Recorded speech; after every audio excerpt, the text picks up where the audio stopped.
Menteri Kelautan dan Perikanan KKP Edi Prabowo ditangkap Komisi Pemberantasan Korupsi pada hari Rabu 25 November dini hari. Dari informasi yang diperoleh, Edi Prabowo ditangkap lembaga anti rasuah di kantornya, yakni Kantor Kementerian Kelautan dan Perikanan Jakarta, usai kunjungan kerjanya ke Amerika Serikat. Namun dalam hal ini Wakil Ketua KPK Nurul Gufron mengklarifikasi bahwa Menteri Edi Prabowo ditangkap KPK di Bandara Soekarno-Hatta. Edi Prabowo ditangkap atas dugaan tindak pidana korupsi. Wakil Ketua KPK Nawawi Pomolango membenarkan penangkapan terhadap Edi Prabowo. Ditangkapnya Edi Prabowo tersebut mengingatkan masyarakat pada mantan Menteri KKP Susi Pujiastuti.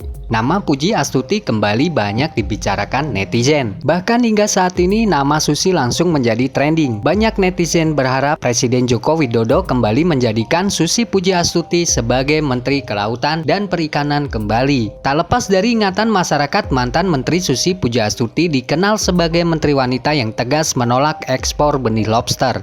Namun kebijakan ekspor lobster tersebut rupanya diganti Edi Prabowo yang membolehkan ekspor benih lobster. Kebijakan Edi Prabowo tersebut juga sempat dikritik oleh Susi dan menjadi ramai dipergunjingkan oleh publik. Kini saat Edi Prabowo ditangkap, nama Susi Pujiastuti trending dan banyak netizen yang mengupload foto-foto Susi Pujiastuti dengan caption "Susi comeback". Dari data yang dihimpun, ada 4 kebijakan kontroversial Edi Prabowo saat menjabat sebagai Menteri Kelautan dan Perikanan. Bahkan Edi merevisi sejumlah regulasi yang dikeluarkan pendahulunya Menteri Kelautan dan Perikanan periode 2014-2019 Susi Pujiastuti. 4 kebijakan kontroversial tersebut yaitu: 1. Membuka ekspor benih lobster. Pada era Susi Pujiastuti terbit Peraturan Menteri Nomor 56 Tahun 2016 tentang larangan penangkapan dan atau pengeluaran lobster, kepiting, dan rajungan dari Indonesia. Larangan inilah yang masuk daftar revisi Edi Prabowo. Menurut mantan anggota Komisi 4 DPR ini, larangan lobster banyak merugikan nelayan. Edi mengaku punya cukup alasan merevisi peraturan menteri tersebut.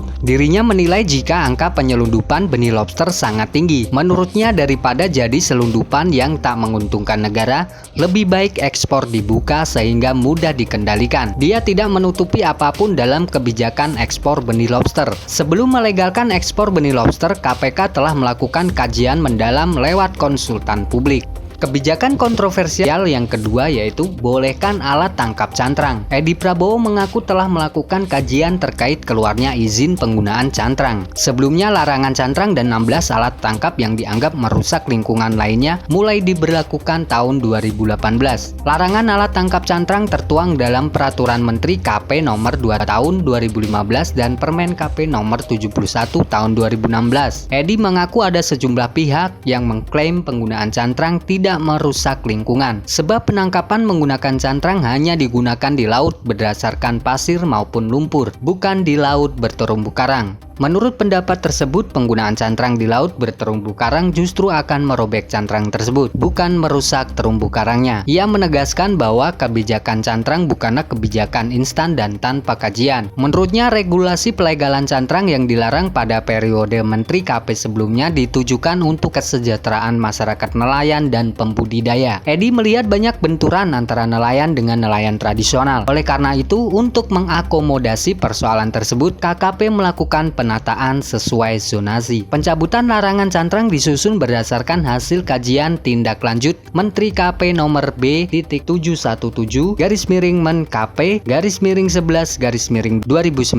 tentang kajian terhadap peraturan bidang kelautan dan perikanan. Lewat keputusan ini juga, Edi Prabowo mengganti Beleit era Susi Pujiastuti yang mencantumkan larangan penggunaan cantrang. Kebijakan yang ketiga yaitu pencabutan batas ukuran kapal. Kementerian Kelautan dan Perikanan mencabut surat edaran nomor B.TIK-123/DJPT/410/D4-31-31-12/2015 tentang pembatasan ukuran GT kapal perikanan pada surat izin usaha perdagangan, surat izin penangkapan ikan, dan surat izin kapal pengangkut ikan. Pencabutan itu tertuang dalam surat edaran nomor B.16-DJPT-PI.410-9/2020 yang disampaikan KKP kepada para pelaku usaha perikanan tangkap. Aturan batas ukuran kapal tersebut merupakan peninggalan Menteri KP 2014-2019 Susi Pujiastuti. Saat itu Susi mengeluarkan aturan yang melarang kapal di atas 150 GT untuk menangkap ikan di perairan ZEE. Alasan Susi saat itu kapal ikan 150 GT akan membuat eksploitasi ikan secara berlebihan di perairan Indonesia. Pelarangan kapal penangkap ikan besar juga dimaksudkan untuk melindungi nelayan kecil. Susi Pujiastuti masih membolehkan ukuran kapal sampai 200 GT, namun itu hanya berlaku untuk kapal pengangkut, bukan kapal penangkap ikan. Sebagian besar nelayan di Indonesia memang memiliki kapal di bawah 150 GT. Kebijakan yang keempat yaitu tinggalkan penenggelaman kapal pencuri ikan. Rencana menghapus hukuman penenggelaman kapal juga tengah jadi pertimbangan Edi. Edi mengatakan kapal yang harus ditenggelamkan hanya kapal pencuri ikan yang melarikan diri saat disergap. Adapun kapal yang ditangkap dan perkaranya mendapat putusan hukum tetap lebih baik diserahkan kepada nelayan untuk dimanfaatkan. Menurut Edi, semangat penenggelaman kapal adalah menjaga kedaulatan. Kebijakan itu baik, tetapi tidak untuk memperbaiki pengelolaan laut. Yang diperlukan saat ini adalah membangun komunikasi dengan nelayan, memperbaiki birokrasi perizinan, dan meningkatkan budaya perikanan.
Bima Rahmat, Update TV Bojonegoro.